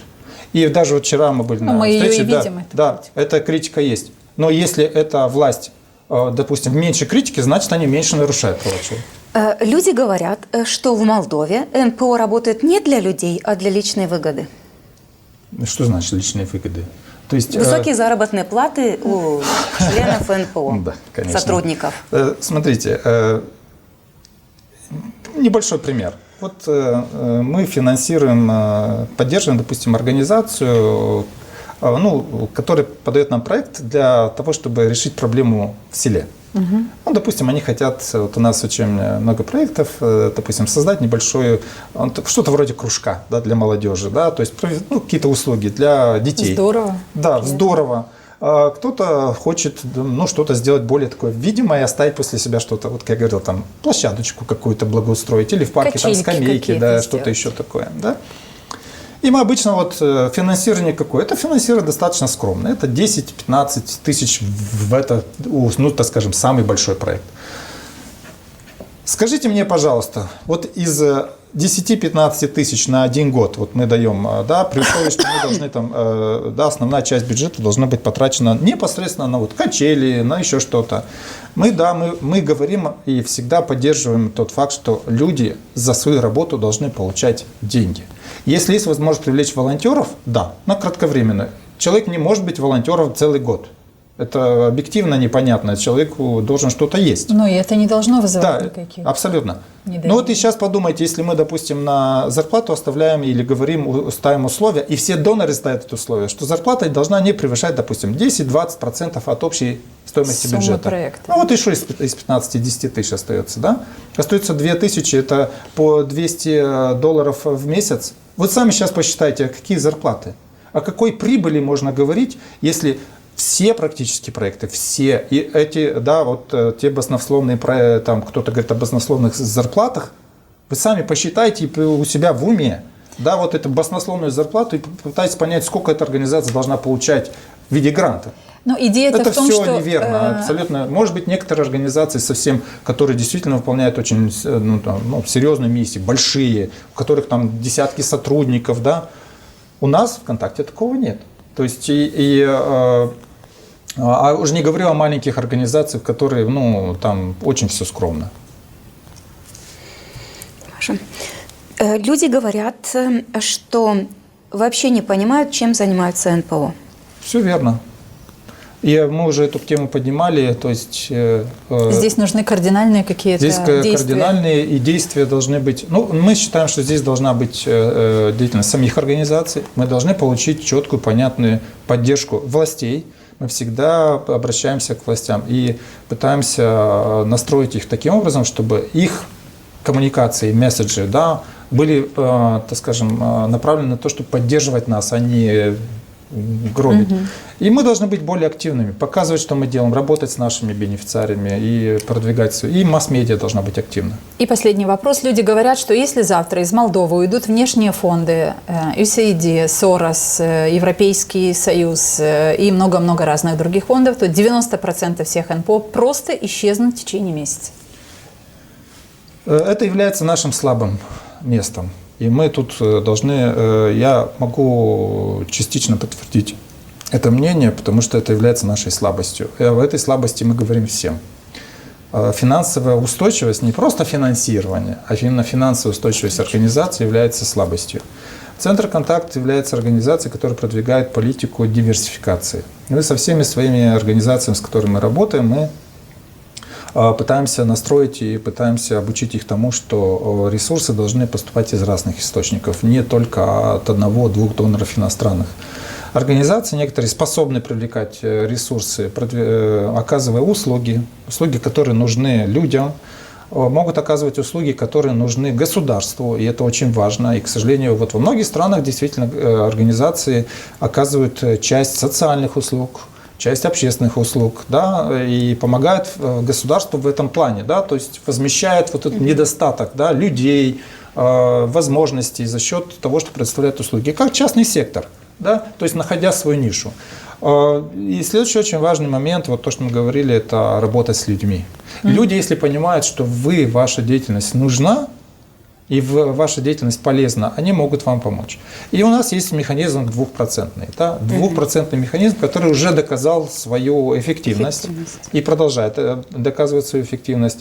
Только в прошлом году около 50 тысяч людей, которые получают зарплаты, которые оплачивают, у которых есть подоходный налог, 2% от своего подоходного налога перенаправили общественным организациям. То есть люди стали понимать, что поддержка неправительственных организаций И действительно, важна. вот я приводил пример организации, вот, которая работает с детьми больными лейкемией. Аутисты. Это организация, которая в прошлом году заняла 3-е место вот, в рейтинге тех, кто получили 2%. Это супер, это отлично. То есть люди понимают потребность, необходимость таких организаций.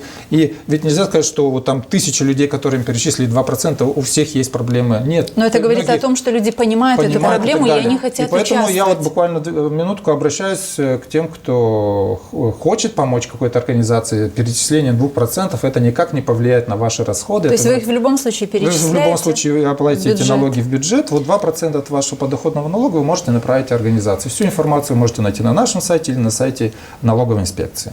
Вы знаете, не так много времени до завершения нашей дискуссии, но очень хочется еще вот на несколько вопросов. Естественно, вы как человек, который изучает, что происходит в стране, потому что не может неправительственная организация жить просто какой-то своей узкоспециализированной, правда, деятельностью. А я знаю, что вы гагауз, вы родом отсюда, но проживаете вы в Кишиневе. Да, и все верно. языковая проблема... Как-то так, когда какое-то напряжение в стране, всегда возникает почему-то проблема с языком. Первый вопрос у меня. Вы владеете языком? Комфортно, сложно вам было в момент, когда вы не говорили на языке, и как вы себя чувствуете сегодня? Это первый вопрос. И второй. Какие основные проблемы Гагаузии вы подчеркнули бы на данном этапе, как активный гражданин? Что касается языка, действительно, я владею румынским языком достаточно свободно, общаюсь. Я испытывал трудности на начальном этапе именно в плане вот именно деятельности, да, то есть рабочей деятельности, не зная хорошо языка. Потому что я сторонник того, что я общаюсь с людьми на том языке, который понятен им. Я ни в коем случае... Я вот всегда ставлю себя, допустим, я не пытаюсь доминировать, да, в плане языков и сказать, что я только один язык знаю, и вот я хочу, чтобы ты со мной на этом языке. Я всегда пытаюсь подстраиваться. Если, вот знаете, я даже в магазин, я смотрю на продавщицу, я понимаю, что, скорее всего... На каком языке будете говорить? Скорее всего, она русскоязычная. Или хотя бы я чувствую, да, или чувствую, что она говорит на румынском языке. И я сразу, и человеку приятно, а мне как приятно. Вы не представляете себе, знать 2 языка в совершенстве – это блаженство.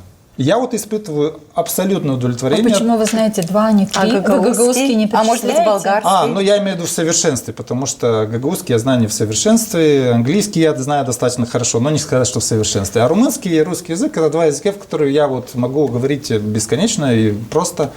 И я получаю удовлетворение. Вот удовлетворение от того, что я знаю 2 языка, я могу говорить с человеком на том языке, который ему комфортнее. Не который комфортнее мне, я не доминирую здесь. И я уверен, что когда каждый из нас будет как минимум знать вот, или иметь достаточно знаний, да, вот этих языков, вот эта комфортность обоюдная, мы можем переходить с одного языка на другой. А на чем тогда проблема в парламенте появилась, что только на русском говорят одни депутаты? Потому что пытаются доминировать, потому что люди, у них внутри нет вот этого понимания, что можно получать удовлетворение от того, что ты говоришь на языке, который понятен другому, а не только тебе. И вот это меня очень сильно возмущает. Я как человек, который, иногда, может, с трудом какие-то языки даются, но я получаю, еще раз говорю, я получаю только удовлетворение от знания языков. Можно здесь одну такую маленькую ремарочку? Мне кажется, что вот это противостояние, которое есть между Гагаузией и между Кишиневым, одной из составляющих является и как раз вот эта составляющая. Гагаузия, не зная государственный язык, не чувствует себя комфортно Абсолютно, в этом сообществе. Вот работа в этом направлении позволила бы решить, на мой взгляд, очень многие вопросы, если, конечно, они будут включаться политики и поднимать какие-то искусственные вопросы, создавать какой-то искусственный барьер. Знание языка открывает много возможностей, на самом деле, открывает много возможностей. И тут я только являюсь адептом того, что язык надо изучать. Надо сделать все возможное, чтобы язык изучался. Ну и, естественно, и гагаузский язык. Почему вы не говорите свободно на гагаузском языке? Ну, потому что семья, в которой я как бы родился, и ну, у нас... Она гагаузо-болгарская семья. Гагаузо-болгарская семья. И у нас, ну, родители, мы выбрали русский язык для того, чтобы общаться между собой, да, потому что папа... А внутрисемейный язык был русский, Русский, да, потому что папа не очень хорошо знал гагаузский язык, а мама, наоборот, не очень хорошо знала болгарский язык. Но он, и так, я понимаю, хотя мне кажется, что мама знает и болгарский язык хорошо, просто не это. Ну вот, и получилось, что русский язык у нас был в семье больше как язык. Ваша мама тоже активный гражданин. Да. И это... Да, вот примерно так, поэтому, скорее всего, сложилась такая ситуация, и поэтому у меня такой и болгарский язык, в котором я могу, вот, допустим, приезжая в село, в котором я родился, Кирсово, и могу, так скажем, пообщаться, или там на болгарском языке чуть-чуть, но тем более в Кангазе, когда я там со своими там, друзьями, коллегами, одноклассниками, там можем на гагаузский язык перейти. И как раз вторая часть этого вопроса, да, ваш взгляд на Гагаузию, в чем основные проблемы, что вы скажете? В Гагаузии основная проблема – это закрытость. Гагаузия пытается закрываться. На протяжении многих лет, наблюдая и со стороны, и внутри, потому что друзья, коллеги и так далее, Гагаузия продвигает политику закрытости. Вот частично открывая двери тогда, когда кто-то посчитает это нужным. Чуть-чуть совсем, да, чтобы чуть-чуть свет пролился, или чуть побольше. Но основная часть вот, политики, да, вот внутри Гагаузии, да, она держится на закрытости. Почему? Что об этом говорит? Потому что ее продвигают вот те, кто постоянно во власть приходит. Я не знаю почему. Эта политика строится на том, что надо закрыться. И пусть нам стучат сильно, да, пусть пытаются открывать наши двери. Мы их откроем только тогда, когда мы посчитаем нужным. Я считаю, что это абсолютно неверный подход. Абсолютно неверный подход. В Гагаузии должны быть двери открыты, постоянно открыты. И постоянно открыты быть для всех. Кто-то может мне сказать: нет, Сергей, ты не прав, дверь для всех открыта. Не так. А это абсолютно кажущееся, что двери открыты, они закрыты. Потому что двери могут быть открыты, вот, ну, скажем, физически. Да, вот мы вроде дверь открыта, да, мы ее открыли, но на самом деле прохода нет. Ну, если закрыли деятельность рабочей группы, да. то мы закрыли вот, ту дверь, которая даже была когда мы открываем просто двери, и мы создаем барьеры, так скажем, не только физического, а и другого плана. Да, барьеры, допустим, относительно коммуникации, проблемы относительно восприятия, проблемы неприятия, проблемы агрессивности, агрессивного языка и так далее, проблемы, так скажем, обвинений. Да? То есть эта дверь может быть открыта, но в нее никто не войдет. А насколько неправительственные организации работают над тем, чтобы наше общество стало более открытым? Ну, организации для этого и работают. И поэтому насколько? я говорю, если бы, ну, насколько? У нас в Гагаузии, насколько они эффективно работают? Очень слабо.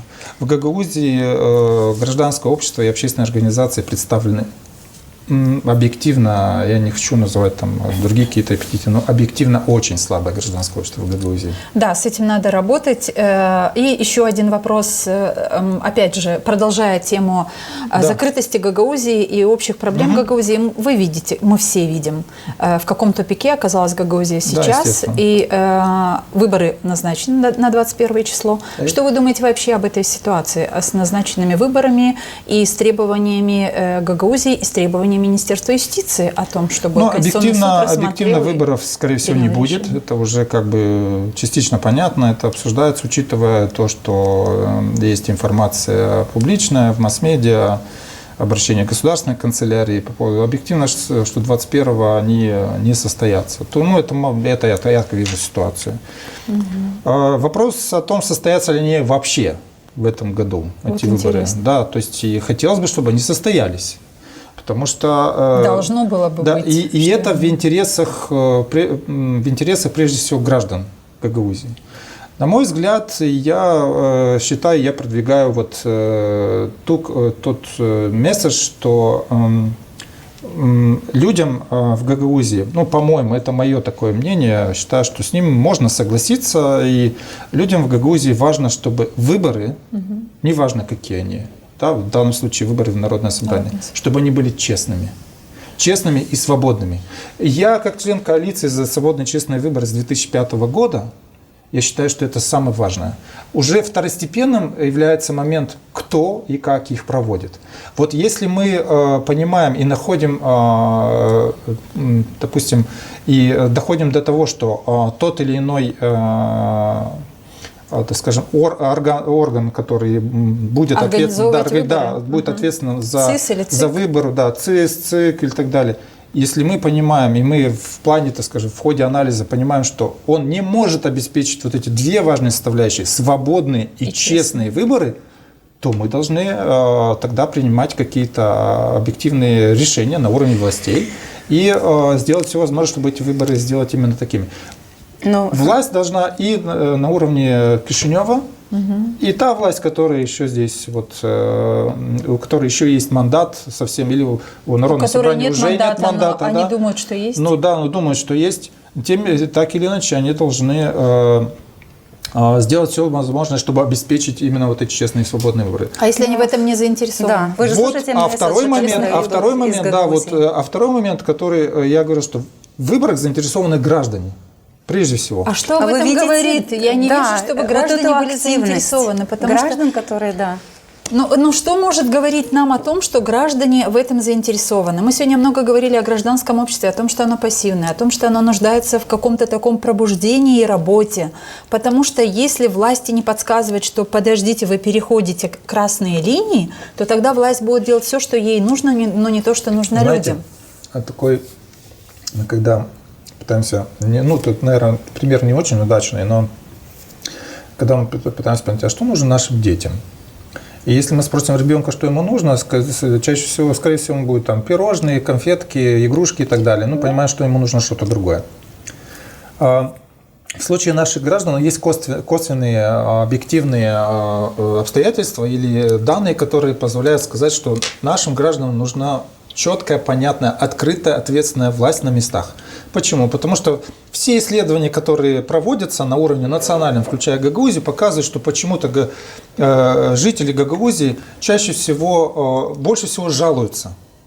Больше всего жалуются на нехватку рабочих мест, больше всего жалуются на то, что они бедные, больше всего жалуются на то, что у них нет доступа к ресурсам. Но в этом видят и винят власти центральные. Я понимаю, но они больше всего жалуются и винят, но они больше всего, они жалуются больше, чем граждане, проживающие в других регионах Молдовы. Интересно, понимаете? Чем это объяснить? Вот это объясняется, наверное, тем, что местные власти недостаточно уделяют внимание оказанию элементарных услуг.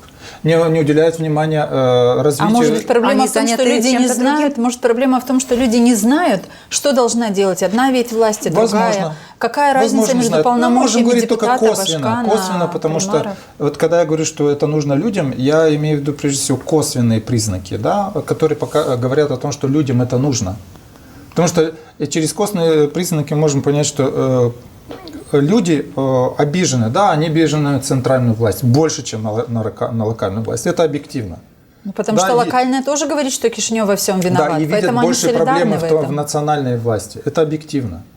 Но это не значит, что мы можем обойтись без сильной, ответственной региональной власти. И она нужна, потому что возможности у Гагаузии есть. Я вам приводил вот тот пример с фондом развития гражданского общества. Я приводил другие какие-то идеи. Я говорю, почему в Гагаузии не было создано реального, допустим, агентства, альтернативы, допустим, агентства по развитию мелкого и среднего предпринимательства. Вот на национальном уровне есть агентство по развитию предпринимательства. Вы не предлагаете им больше никаких агентств? Агентство по туризму создано, что оно там делает, непонятно. Агентство по туризму – это совсем другое, это там политики, что-то такое. Нет, политики в смысле туризма и политики. Но деньги на это уходят из нашего бюджета, конечно, и немалые. Да. Это миллионы лет. Потому что нет контроля. Я говорю, нет гражданского общества. А нет гражданского общества, потому никто не контролирует, например, вот эта ситуация, которая сейчас развернулась вокруг выборов в Народное собрание Гагаузии, здесь практически совсем нет и не слышно мнения вот именно тех неправительственных организаций, которые, возможно, могли бы внести и свою лепту в разрешение этого конфликта. Абсолютно. Но здесь в Гагаузии их голоса вообще не слышно. Их и нет. Да. Я не хочу сказать, что вообще нет. Но вот, допустим, услышать их голоса тихие, альтернативу, голос или мнение гражданского общества относительно ситуации происходящей. Вот почему? Вы наверняка картину видите в целом по стране. Видите ее в центре, видите ее на севере Молдовы и здесь на юге. Главные проблемы, которые есть здесь в Гагаузии и которые стопорят этот вопрос. Ну, мы уже говорили об этом. Для того, чтобы гражданское общество в Гагаузии начало развиваться, нужна четкая, понятная поддержка.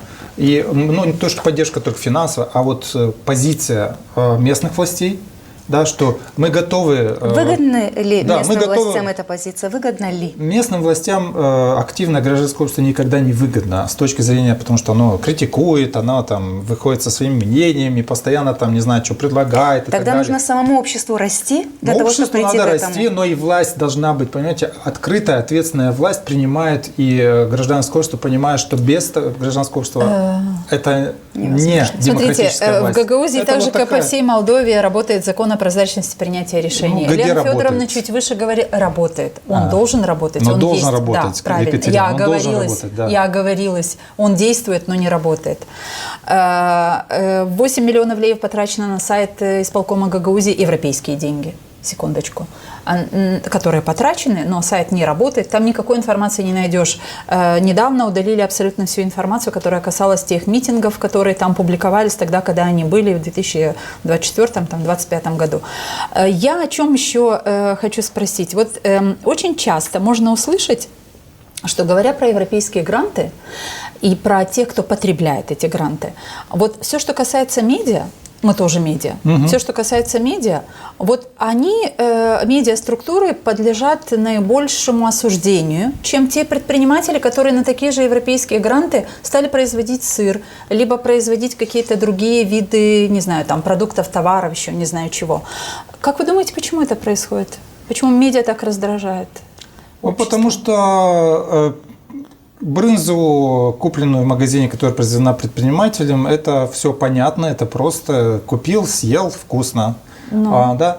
И понятно, что вот есть предприятие, которое что-то производит, и предприятие, у которого там 2 рабочих или 3 рабочих места. А обычному обывателю, человеку это понятно. Когда речь идет о масс-медиа, да, о продукте, который дает масс-медиа, да, ну, как минимум, вот эта дискуссия. А масс-медиа дает продукт медийный, да, обсуждение, дискуссии, четкую, да, информацию и так далее. А многие граждане считают, что если сравнивать это с брынзой, да, которая произведена, это не полезно. Понимаете, вот это объективно, и тем же самым страдает, ну, как бы от этого страдает и общественная организация. Один из комментариев, между прочим, вот на один из видео, которое мы разместили, Центр Контакт, один из комментариев был типа такого: да дайте хоть один пример, что вы вот создали там ферму, а при чем здесь ферма и общественная организация? Вот мне очень хочется видеть потому что нет полного понимания. Четкую вот связь между… Это, знаете, как зайти в парикмахерскую и сказать: а почему вы тут не производите, так скажем, бутилированную воду? Ну, тут, понимаете, ну, объективно это 2 разные сферы, у которых есть четкие свои понятные задачи и цели. Вы знаете, у нас здесь в студии был примар, который 10 лет уже работает, он получает мандат на 10 лет уже от своих избирателей. Вот он сказал на наш вопрос, на какие деньги вы реализовываете чаще всего проекты, он сказал: ну, за эти 10 лет, что я работаю примаром, это были только европейские, какие-то американские еще гранты. И мы спросили, а были ли какие-то гранты, ну, других стран? Ну, как минимум из России, потому что очень много же говорится о том, что мы пророссийский все-таки регион, да? И он сказал, что на моей памяти таких грантовых каких-то этих нет. Я уже вам сказал. А вы встречались с Нет, я вам уже сказал, что есть много, ну, по нашему мнению, богатых стран, но у которых совсем другая политика относительно финансирования. Поэтому надо понимать, что при желании можно было бы сказать, что любая страна, те же Объединенные Арабские Эмираты, могли бы поддерживать программу финансирования грантов в Молдове. Почему они не поддерживают? И, наверное, могли бы это делать больше, чем да, есть. Естественно. Почему это не поддерживают? Потому что это страны, у которых демократия не является основой как таковой и не является приоритетом. Да? Там совсем другой уклад жизни. Поэтому понятно, что страна, у которой развитая демократия, которая желает, что такая примера демократии или такой уровень жизни был и у другой страны. То есть вы говорите сейчас о ценностях и о очень важных ценностях, которыми одни государства ставят во главу угла. Но здесь у нас в Гагаузии часто говорят о том, что НПО привносят в нашу жизнь какие-то чуждые нам ценности. Ну, смотрите, Что касается ценностей, разговор, конечно, это даже отдельная передача, что касается... Одним штрихом, если можно. Одним штрихом организации продвигают ценности, которые важны для демократии. Все. То есть и здесь мы не говорим об европейских ценностях или ценностях Европейского Союза. Идет речь о ценностях демократии, да? Демократических ценностях и ценностях, которые продвигают соблюдение прав человека, прежде всего. И из этого можно, конечно, ответвлять и делать все, что угодно. Но если просмотреть уставы, да, практически всех организаций, все, практически 100% организаций призваны, да, вот, защищать и продвигать права человека, да, и демократические ценности, демократию как таковую. Поэтому это абсолютно нормально. Мы не продвигаем чьи-то ценности, мы продвигаем ценности, те, для которых мы были созданы как организация. Вы знаете, слушая вас вот в этой дискуссии, я несколько выводов таких коротких сделала. Да, первое. О неправительственных организациях почти ничего не знают в нашем сообществе, поэтому не понимают, что они делают и какую пользу они приносят. Это так. Это так. Второе. Наше гражданское общество очень пассивно, потому что оно не знает, как активничать. Да. Третье. Власти не хотят позволять гражданскому обществу доминировать над какими-то процессами в обществе, потому что им хорошо тогда, когда они управляют только они, и ничьих рекомендаций они не слушают и не ждут. И четвертое, как мне кажется, неправительственная организация – это тот сектор, который может спасти гражданское общество и правильно направить жизнь в нашем сообществе, чтобы все понимали, что свобода и выборы, они могут быть только в демократическом обществе. Да, в другой какой-то конструкции эти два слова не работают. И если мы, граждане этой страны и жители Гагаузии одновременно, хотим жить в демократической стране, где есть свобода слова, свобода выбора и честный выбор, то тогда нам надо понимать, что нам надо развиваться. Я правильно понимаю, что гагаузское общество только на старте своего развития? К сожалению. К сожалению, вот именно с точки зрения активного гражданского общества, да, хочу сказать, что были моменты, да, так скажем, всплеска активности. Какие это были годы? Ну, это было лет 15 назад, наверное. О, вот видите, откатились назад, либо застыли где-то там. Нет, откатились. Но что-то этому способствовало, что мы Ну, я уже сказал, это закрытость. Закрытость Тогда ее не было, и она появилась сейчас, за эти годы? Она была открытая. Гагаузия была открытие. Кто сделал так, что она стала закрытием? Ну, я сказал, что все зависит от властей, прежде всего. Все зависит от властей, и потому что граждане, как ни странно, но так это объективно можно сказать, что граждане доверяют, очень сильно доверяют местной власти и церкви. И церкви. Поэтому если власть абсолютно никак не продвигает и абсолютно не поддерживает и игнорирует существование и вообще гражданское общество, то гражданское общество в такой ситуации, в такой атмосфере, в таком, так скажем, работать не может. Да, в такой среде работать экстремально сложно. Ну и у вас прозвучала такая фраза, что очень много в Гагаузии жалуются. Да. И во что эта жалость может вылиться, есть ли какие-то надежды по Гагаузии у вас? Ну, я хочу только одного, чтобы граждане Республики Молдова, проживающие в Гагаузии, да, то есть они не чувствовали себя ущемленными. Ни в каком плане. Поэтому и когда я участвую там, в презентации какого-то исследования, и я был бы рад увидеть, что граждане, проживающие в Гагаузии, счастливее, чем в других регионах, а не наоборот. Вот я хочу этого видеть. А для этого, еще раз говорю, для этого очень... Не надо ожидать, что национальное правительство или из Кишинева вам то что-то решат. Да? Надо что-то менять здесь на месте. Надо, еще раз говорю, надо быть открытие, надо быть кооперативнее, надо быть больше взаимодействовать, надо развивать гражданское общество, активное, которое бы участвовало в этих процессах. А так, если будет продолжаться так же, как и сейчас, то... Но, допустим, посмотрев нашу передачу, сегодня группа молодых инициативных людей решает, что они желают, они могут, у них есть потенциал. С чего они должны начать? С чего они начнут? Ну, пусть позвонят в Центр «Контакт». и мы обязательно им поможем. Ну вот, на этом и поставим точку. Спасибо вам большое, Сергей. Вам спасибо большое за приглашение. И одновременно с этим мы-то точно знаем, каков труд неправительственных организаций. И я думаю, что я выражаю мнение Елены Федоровны, мы точно знаем, что активное гражданское общество может обеспечить стабильное, качественное и демократическое развитие нашего государства, как Молдова. Абсолютно верно. На 100% Спасибо. с вами согласен. Мы единомышленники. С Да. этого мы и начинали. Спасибо вам большое, вам успехов в вашей работе. Ну Спасибо. и для наших зрителей, которые весь этот эфир были с нами. Друзья, если вы еще не подписаны на наш канал, обязательно подпишитесь. Гагауз Медиа, а мы, Елена Карамид и Екатерина Жекова. Говорим вам спасибо за этот эфир и напоминаем, гражданское общество – это люди, которые делают что-то для того, чтобы помогать своему сообществу. Весна на улице, и можно сажать кусты роз, деревьев, и можно это сделать, не дожидаясь никакой помощи, ни европейской, ни государственной, ни еще какой. А давайте посмотрим, сколько мы можем сделать сами, каждый из нас. И тогда страна будет развиваться, и единомышленников у страны и у автономии будет больше. Оставайтесь с нами. Мы все хотим достойных условий жизни. Мы все хотим качественной медицины. Мы все хотим хорошие дороги и коммуникации. Мы все хотим высокие зарплаты и пенсии. Мы все хотим, чтобы работали законы. Мы все хотим лучшего для Молдовы, и это нас объединяет. Значит, мы единомышленники.